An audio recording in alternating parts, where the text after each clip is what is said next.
আসসালামু আলাইকুম ভিউয়ার্স, আশা করছি সকলে ভালো আছেন। আমরা প্রত্যেকে কিন্তু ইমো ব্যবহার করি। আর ইমো ব্যবহার করতে গেলে আমরা বিভিন্ন সময়ে একটা প্রবলেমে পড়ে থাকি, সেটা হচ্ছে ইমোর গ্রুপ। ইমো গ্রুপের বিভিন্ন ধরনের অ্যাড বা বিভিন্ন ধরনের গ্রুপে আমাদেরকে অনেক সময় অনেকেই আমাদের অনুমতি ছাড়াই অ্যাড করে ফেলে। তো আজকে আমি আপনাদেরকে এই ভিডিওর মাধ্যমে দেখাবো কিভাবে ইমোর বিভিন্ন ধরনের গ্রুপে থেকে আপনি লিভ নেবেন এবং চাইলেও কেউ যেন আপনাকে গ্রুপে অ্যাড না করতে পারে। তো আপনি যদি এই ধরনের সমস্যায় পড়ে থাকেন তাহলে আজকের এই ভিডিওটি আপনার জন্য খুবই ইন্টারেস্টিং হতে চলেছে। তাই চলুন আমরা দেখি মোবাইল স্ক্রিনে। তো এখান থেকে সরাসরি আমরা চলে যাব মোবাইলে থাকা যে ইমো অ্যাপস বা অ্যাপ্লিকেশন রয়েছে সেই ইমো অ্যাপ্লিকেশনে। এখান থেকে আমি আমার ইমো অ্যাপসটিকে ওপেন করে নিচ্ছি।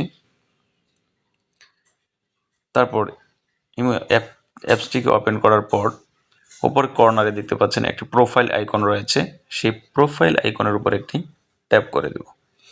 তারপর এখান থেকে দেখতে পাচ্ছেন সেটিংস নামে একটি অপশন রয়েছে, সেই সেটিংস অপশনের উপর একটি ট্যাপ করে দেব।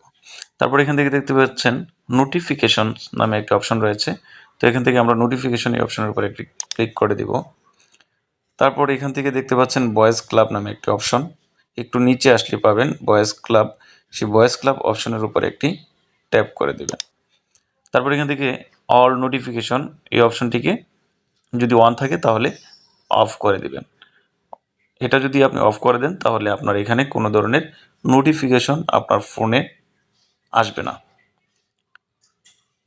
এবার আমরা একটু ব্যাকে চলে যাব, সেকেন্ড যে সেটিংসটি রয়েছে সেই সেটিংসটি দেখার জন্য। একটু ব্যাকে আসলেই সেটিংসের মধ্যে নোটিফিকেশন এর পরেই রয়েছে ফাংশন নামে একটি অপশন, এই ফাংশন অপশনের উপর একটি ট্যাপ করে দিব। তারপর এখানে একদম উপরেই দেখতে পাচ্ছেন ভয়েস ক্লাব নামে একটি অপশন রয়েছে, এখান থেকে আমাদের কাজ হচ্ছে ভয়েস ক্লাব এই অপশনটি যদি অ্যানাবল করা থাকে তাহলে এটিকে ডিজেবল অর্থাৎ অফ করে দিব। তো আমি এখান থেকে ভয়েস ক্লাব এই অপশনটিকে অফ করে দিচ্ছি। ভয়েস ক্লাব এই অপশনের উপর আইকনের উপর ট্যাপ করার পর দেখতে পাচ্ছেন you must restricted Imo to disable voice club restore now, এরপরে রয়েছে ক্যান্সেল এবং ডান পাশে রয়েছে কনফার্ম। তো এখান থেকে আমরা যেহেতু অফ করতেই চাচ্ছি সেই জন্য কনফার্ম এই অপশনের উপর একটি ট্যাপ করে দেব। একটুখানি লোড নেওয়ার পর দেখতে পাচ্ছেন এইখানে কিন্তু এখন আর কোনো গ্রুপ আর দেখাচ্ছে না, এখানে সরাসরি তিনটি অপশন রয়েছে, মেসেজ এবং কন্ট্যাক্ট হিস্ট্রি। তো আপনি যদি চান যে আপনি আবারও কোনোভাবে গ্রুপে অ্যাড হবেন তাহলে আবারও সেমভাবে সেটিংসে চলে যাবেন, সেটিংস থেকে ফাংশনস অপশনে চলে যাবেন, তারপরে ভয়েস ক্লাব এই অপশনটিকে অ্যানাবল করে দিয়ে এরকম একটি পপ আপ আসবে, সেখান থেকে কনফার্মে ট্যাপ করে দিবেন। এখন দেখতে পাচ্ছেন এখানে কিন্তু সমস্ত গ্রুপগুলো কিন্তু চলে এসেছে। তো আমি আপনাদেরকে সাজেস্ট করব, এই গ্রুপগুলো খুবই বিরক্তকর হয়ে থাকে, আপনি যদি না চান সেসব গ্রুপে থাকতে তাহলে এই অপশনটিকে অফ করে রাখবেন।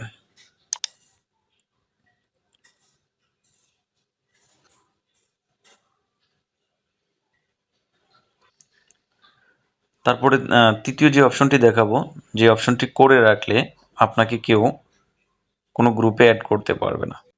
সিকিউরিটি অ্যান্ড প্রাইভেসি নামে যে অপশনটি রয়েছে এখান থেকে সিকিউরিটি অ্যান্ড প্রাইভেসি অপশনে চলে যাব। তারপর এখান থেকে একটু স্ক্রল করে নিচের দিকে চলে আসবো।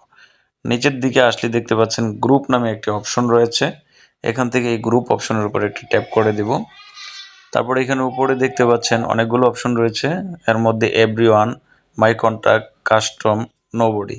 তো এখান থেকে আপনি যদি চান, নিচে লেখা রয়েছে দেখতে পাচ্ছেন who can added me to the private group, অর্থাৎ কে কে আপনাকে তাদের প্রাইভেট গ্রুপে বা কোনো গ্রুপে অ্যাড করতে পারবে। এখানে আপনি যাকে যাকে পারমিশন দিবেন তারাই কিন্তু আপনাকে গ্রুপগুলোতে অ্যাড করতে পারবে। এভরিওয়ান দিয়ে রাখলে যে কেউ আপনাকে যে কোনো গ্রুপে খুব সহজেই অ্যাড করে দিতে পারবে। আর যদি মাই কন্ট্যাক্টে আপনি টিক দিয়ে রাখেন তাহলে আপনার কন্ট্যাক্ট লিস্টে যে নাম্বারগুলো রয়েছে শুধুমাত্র তারাই আপনাকে গ্রুপে অ্যাড করতে পারবে। আর যদি কাস্টম দিয়ে রাখেন তাহলে নির্দিষ্ট যে ব্যক্তিবর্গকে আপনি সিলেক্ট করে রাখবেন শুধুমাত্র তারাই আপনাকে গ্রুপে অ্যাড করতে পারবে। আর একদম নিচে দেখতে পাচ্ছেন নোবডি নামে একটা অপশন রয়েছে, এই নোবডিতে যদি দিয়ে দেন তাহলে আপনাকে কেউ কোনো গ্রুপে অ্যাড করতে পারবে না। তো আমি চাচ্ছি যেন আমাকে কেউ কোনো গ্রুপে অর্থাৎ ইমো গ্রুপে অ্যাড করতে না পারে, সেজন্য আমি এখান থেকে নোবডি সিলেক্ট করে দিব। তারপর এখান থেকে ব্যাকে চলে আসব। এখন যদি কেউ ট্রাই করে তাহলে কিন্তু আমাকে আর কোনো গ্রুপে অ্যাড করতে পারবে না। তো আশা করি আপনারা বুঝতে পেরেছেন যে কিভাবে ইমোতে যদি কোনো গ্রুপে আপনাকে অ্যাড করা থাকে সেই গ্রুপ থেকে কিভাবে লিভ নেবেন, এবং আপনি যদি চান যে কেউ আপনাকে কোনো গ্রুপে অ্যাড করতে পারবে না সেটি কিভাবে করবেন। ভিডিওটি দেখে যদি আপনার কোনো উপকারে আসে তাহলে সাপোর্ট দিয়ে সঙ্গেই থাকবেন। আবারও দেখা হবে নতুন কোনো টপিক নিয়ে নতুন কোনো ভিডিওতে। সে পর্যন্ত সুস্থ থাকুন, ভালো থাকুন। আল্লাহ হাফেজ।